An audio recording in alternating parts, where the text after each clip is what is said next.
జై శ్రీమన్నారాయణ. కర్మయోగం మనకి 3వ అధ్యాయం నుంచి ఈరోజు అర్జునుడు ఒక ప్రశ్నని శ్రీకృష్ణ భగవాన్ని సంధించాడు. ఏమనంటే, అర్జున ఉవాచ అతఖేన ప్రయుక్తే అయం పాపం చరతి పురుష అనిత్యన్నప్పి వాష్ణేనియా బలాదివ నియోజిత.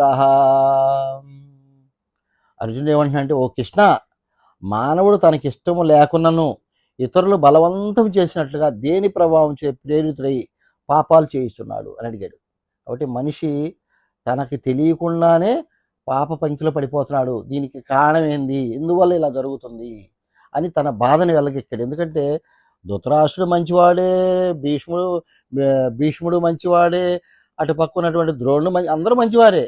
మరి ఎందుకు ఇలా అయిపోయింది వీళ్ళని అనే ఒక సందేశం వాళ్ళ సమాజంలో చూస్తున్నాం. సమాజంలో చూస్తానికి అందరూ మంచిగానే ఉంటున్నారు, కానీ వాళ్ళ బుద్ధులు వచ్చేటప్పటికి, బయటకు వచ్చేటప్పటికి ఏమవుతున్నాయి, దుర్మార్గాలు బయటపడిపోతున్నాయి. అలాగే ఎందుకు ఇలా జరుగుతుంది అనేది ప్రశ్న అనమాట. దీని అందరికీ ఆయన ఏం చెప్తాడంటే, కామమే మనిషికి, ప్రతి ఒక్కరికి కామం, కోరిక. ఆ కోరిక ఎంతవరకు ఉండాలో అంతవరకు ఉంటే వాడు సమాజంలో మంచిగా ఉంటాడు. కోరిక విపరీతమైతే వాడి కోరికకి ఎదుటివాడిని నాశనం చేస్తాడు. కాబట్టి కోరికలు అనేవే మనిషికి కామం. వీటి వల్లే మనిషి పతనం అయిపోతాడు కూడా.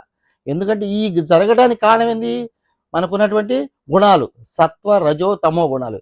ఈ సత్వగుణం వచ్చిందనుకో మంచివాడు, వాడు ఏ పని చేసినా కూడా, సత్వగుణం ఏ పని చేసినా ప్రతినిత్యం భగవంతుడికి సేవ చేయాలని ఉంటాడు. ప్రతినిత్యం తను ఎదుటివాడికి ఏమి ఇవ్వాలని ఉంటాడు సత్వగుణంలో. కానీ రజోగుణం అనేది మహాప్రమాదం.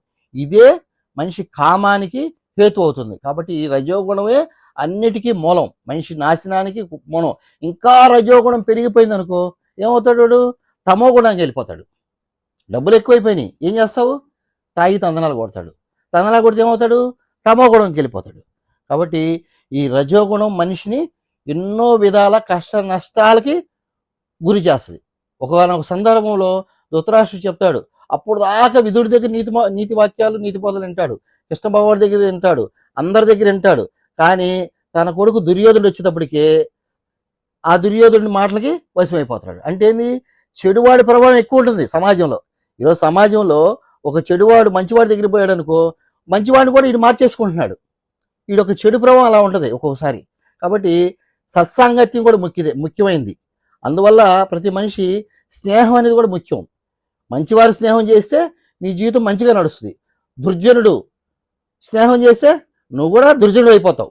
కాబట్టి ఈ కోరికలతో ఎవరైతే కొట్టుమిట్టాడుతుంటారో